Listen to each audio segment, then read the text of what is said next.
I'm in New York mainly because I'm a little concerned about the panic that is coming, and there's no place safer than New York City when panic happens.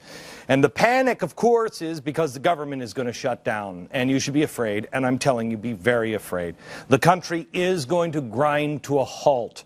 If the government closes its doors, what will you do? The market is going to collapse. I'm afraid I have to bring you the bad news. But the national parks are going to close. They're going to gouge the eyes out of anybody who tries to look up at Mount Rushmore. It's going to happen.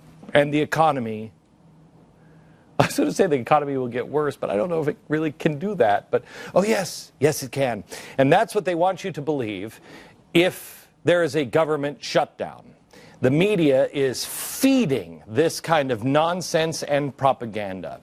But it's a game. That's all it is. It's not really even a shutdown. Here's what could happen if Congress doesn't agree on a spending bill.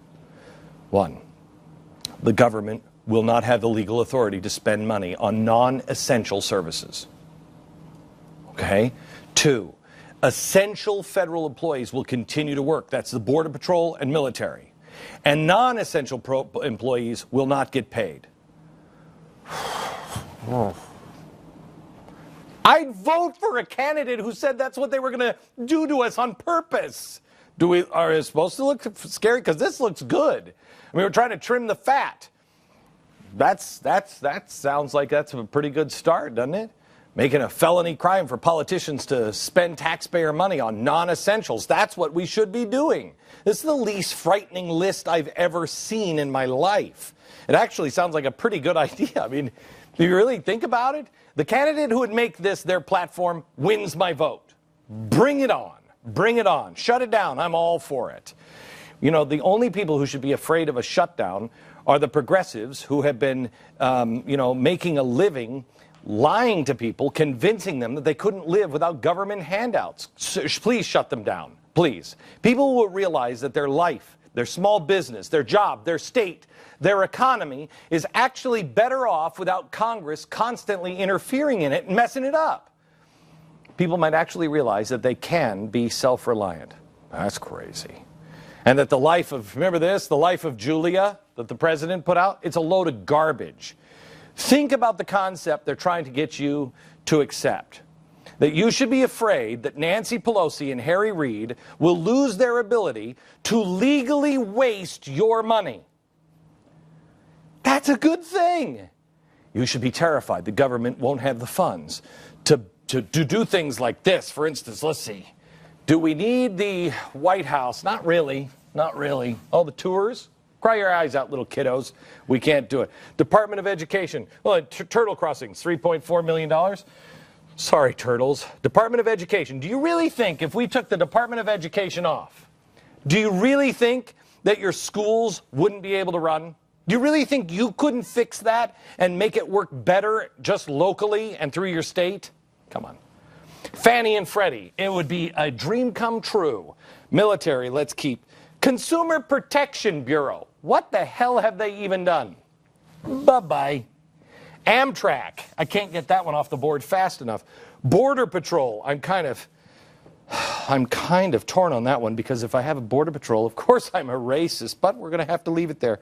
Congress, if I could only do this to Congress. Believe it or not, we are spending $200 million a year creating a reality show for India. Robo-Squirrel. This was to create $350,000 to create a robotic squirrel to figure out how snakes would react to a robotic squirrel. What the heck? Martian food tasting. $950, almost $1 million on out-of-this-world food tasting. Amtrak snacks. Okay, just took Amtrak down. You know that we give Amtrak $84.5 million a year and they lose it? On snacks? They lose $85 million a year on snacks? I don't even know why that's even in the budget. We're $141,000 to study pig poop. And air traffic control, I'm going to leave that. I have no problem with a government that does that. Do you? I think everything else could go away. One of the best run states is Texas. That's the way the country should run, is like Texas.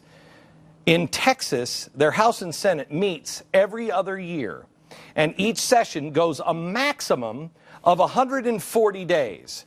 But that's usually about 3 months. That's all they can do. That's how it should be. And believe it or not, that's the way it used to be. Used to be a senator or a representative. It used to be a part-time job. They would show up for a maximum of 6 months. They'd get a per diem, and they'd go back to their regular job the rest of the year. Guess when that changed? I know you're thinking I'm going to say Woodrow Wilson, but who's the next guy? 1933 in FDR, when Congress ratified the 20th Amendment. Now landing a job in Congress doesn't look anything at all like service. It's more like winning the lottery. There is no sacrifice. They are paid more than 3 times what you, the average American, gets paid. And they have incredible benefits. They don't have to worry about health care. They got it. You? No, you're going to be held to Obamacare, but not them. And all they do is just increase the size of government. George Bush increased the national debt, doubling it, from $5 trillion to $10 trillion. And remember when that was horrible? When Bush enacted TARP, it was all about stabilizing the economy. I told you, no, it's not. But then when the President Obama, enacted the stimulus, it again was all about stabilizing the economy. When they did QE1, QE2, QE3, printing money from the Federal Reserve, that was also about stabilizing the economy.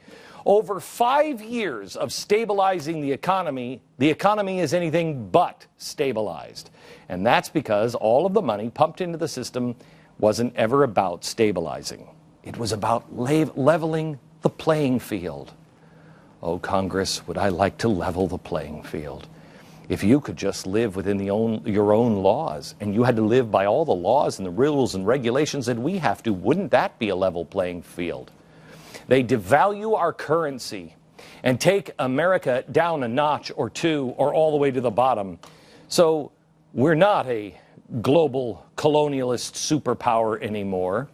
We're just part of global equality. I don't want to be a global colonialist, and I don't want to be at the bottom of the barrel either. I just want to really be left alone. If we keep spending and flooding the market with printed dollars, that's exactly what's going to happen, because what are your long-term prospects?